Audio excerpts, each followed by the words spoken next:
முருகா, என் அன்பு பிள்ளையே, உன் துணையுடன் நீ சேரும் நேரம் வந்தால் மட்டுமே இப்பதிவை உன்னால் கேட்க முடியும். அதிர்ஷ்டம் இருந்தால் இதை நீ இப்பொழுதே கேட்டுப்பார். நீ எந்த உறவை அதிகமாக நேசித்தாயோ, அவருடன் பேச வேண்டும் என்று ஏங்கினாயோ, உன்னை எந்த உறவு அவமானப்படுத்தியதோ அதே உறவை உன்னை தேடி நான் வர செய்கின்றேன் பிள்ளையே.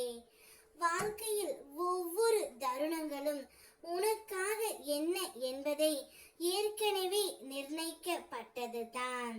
அதில் இன்பமும் துன்பமும் என இரு சாயல்கள் உள்ளது.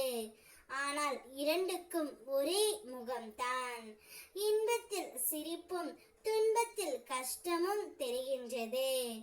இரண்டையும் சமமாக எடுத்துக்கொள்ளும் பக்குவம் உன்னிடம் வந்தால்தான் வாழ்க்கையில் நீண்ட பயணத்தில் மனம் தளராது பயணிக்க முடியும். ஒரு மரத்தில் பழம் என்பது நேரடியாக வருவது இல்லை. முதலில் மொட்டு, பின்பு பூத்து காயாய் காய்த்து பழமாய் பழுக்கின்றது தங்கமே. ஒரு பழம் என்ற முழு மடிவில் பெறவே அதற்கு இத்தனை பருவங்கள் தாண்டி பயணித்து வர வேண்டி உள்ளது.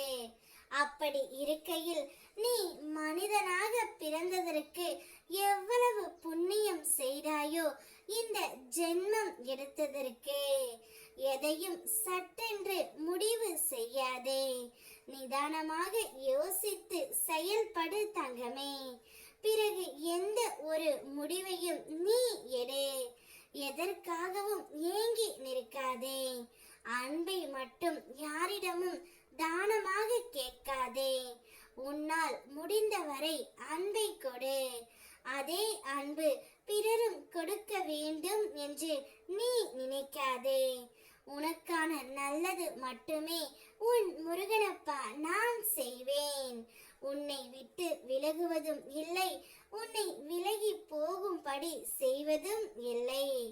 நீதான் சில சமயங்களில் என்னை மறந்துவிட்டு பிறர் மீது அன்பு செலுத்தி அவர்களுக்கு மட்டுமே ஏங்கிக் கொண்டு இருக்கின்றாய். இத்தனை நாட்களாக ஏங்கிக் கொண்டு இருந்தாய் அல்லவா? நீ எந்த உறவை தேடி என்னிடம் அவர்கள் பேச வேண்டும் என்று நினைத்து கொண்டு இருந்தாயோ, அவருடன் நான் சேர வேண்டும் என்று ஆசைப்பட்டு கொண்டு இருந்தாயோ, அதே உறவை உன்னிடம் கொண்டு வந்து உன் முருகனப்பா நான் சேர்க்க போகின்றேன் தங்கமே. அந்த உறவுடன் சீரும் சிறப்புமாய் எல்லா சுபிக்ஷ வளமாய் நீ வாழப் போகின்றாய். உனக்கான நல்லது நிச்சயம் நடக்கும். நல்லதே நினை, நல்லதே நடக்கும். ஓம் முருகா.